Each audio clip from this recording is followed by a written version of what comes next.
how did you figure it out? Okay, I got to make this thing make money. And I looked at my bank account one day, even though I was being highly paid as a lawyer. And I was like, what's going on? wait a goddamn minute. And then I realized this business got to make some money. How the hell did you find time to do that while still being an attorney? I slept like 4 hours a day. Oh, wow. Or a night. So you literally had no time. You just kind of like, you would just start making it work. You wanted to be a lawyer. What changed? Actually becoming a lawyer. I tell people all the time, my biggest advice in life so far, and I'm only 36, so I can't give y'all the wisdom of a 60-year-old. But so far, quit.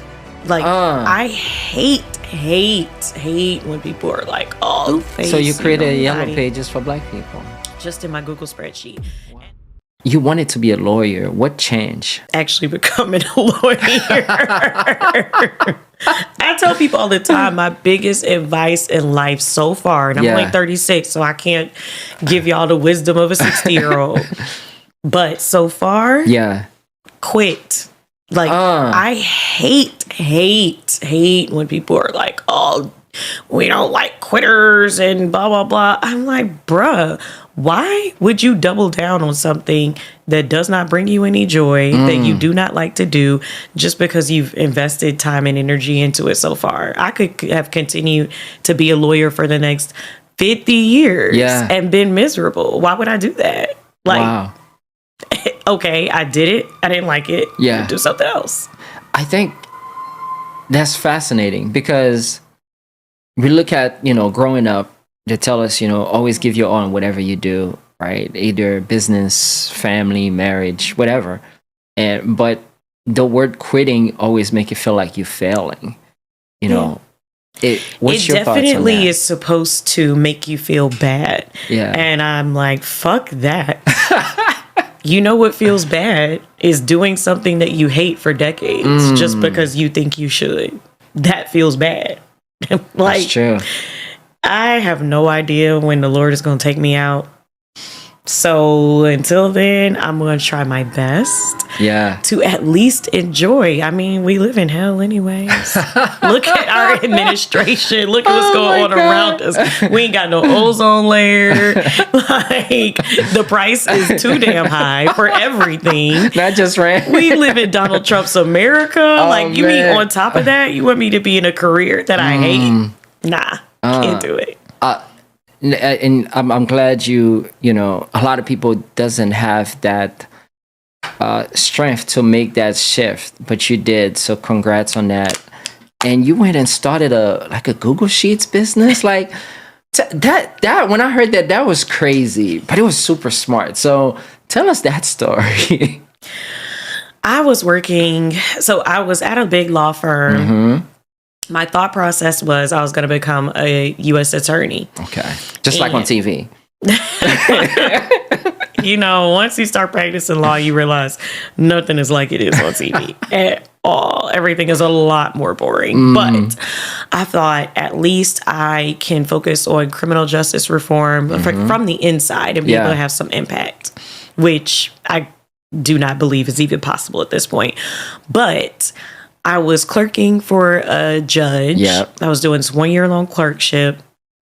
And my goal was after that, I would try to become an assistant U.S. attorney and, work my way up from there. And I got into this clerkship and I was like, no. I cannot go to a U.S. attorney's office. I can't think of anything worse than locking Black people up all day, every day as my job. So I went through what I like to call my quarter life crisis. I was a little depressed. But at 25, depressed at 20. Well, I was 27 to be fair. But I, as my hobby, kind of just self-soothing activity, started building a Google spreadsheet, and I was just cataloging Black businesses in there. Wow. I started with a few that I heard about. And I started adding to it whenever I heard about a new one.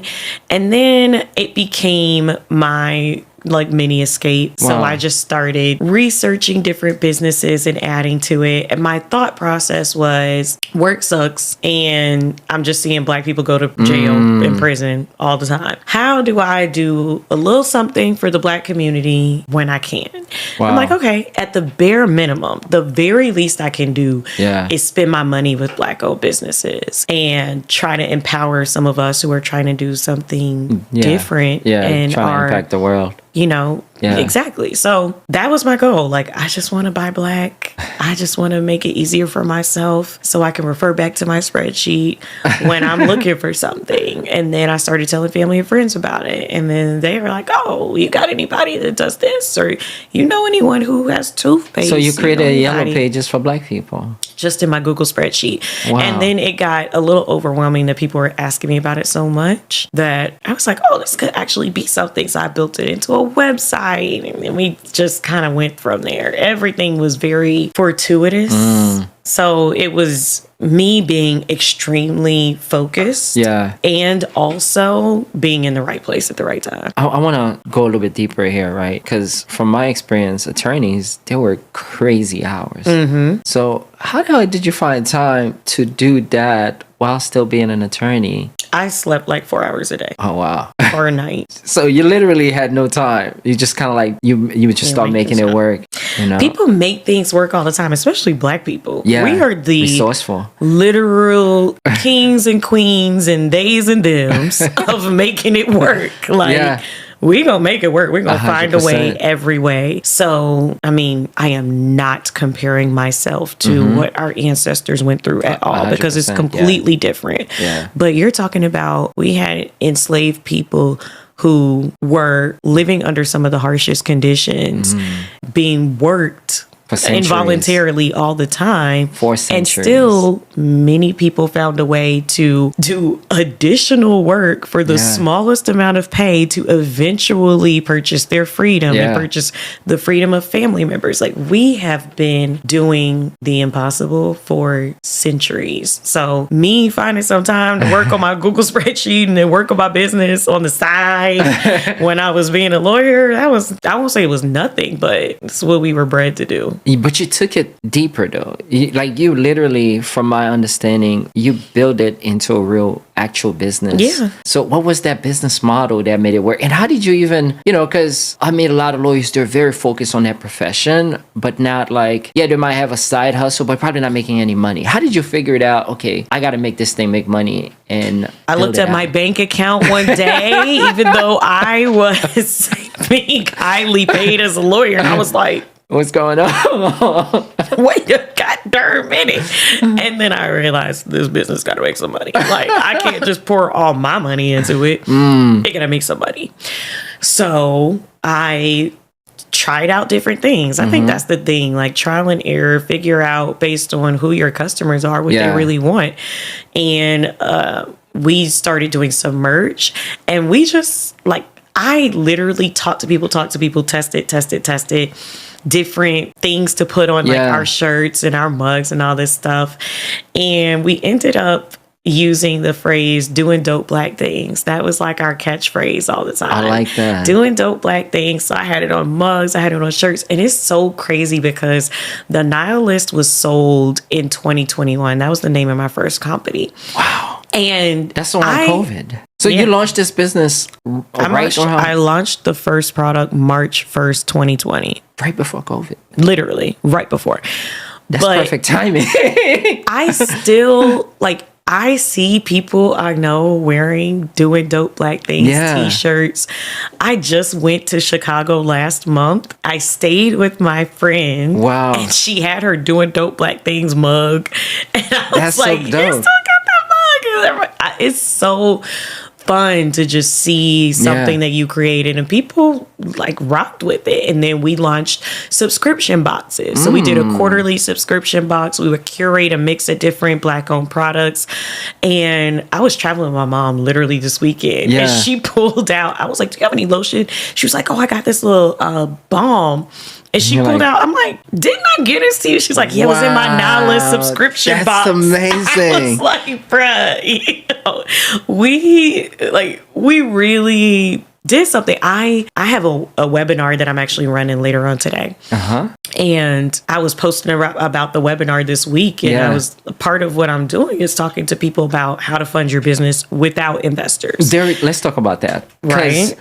I'm so glad you brought that topic, because you think about it, right? We hear people get glorified for raising tons of money, which there's nothing wrong with that. But then how about the people that cannot raise that type of money, that doesn't have that type of network? Not even the people who cannot raise, the people who should not raise, which is the majority of people, particularly when it comes to venture capital. I want to hear Folks more. get patted on the back for raising a whole bunch of money. And it's almost like there's a direct correlation with the amount of money that you raised and the likelihood that you are to be in court for a felony.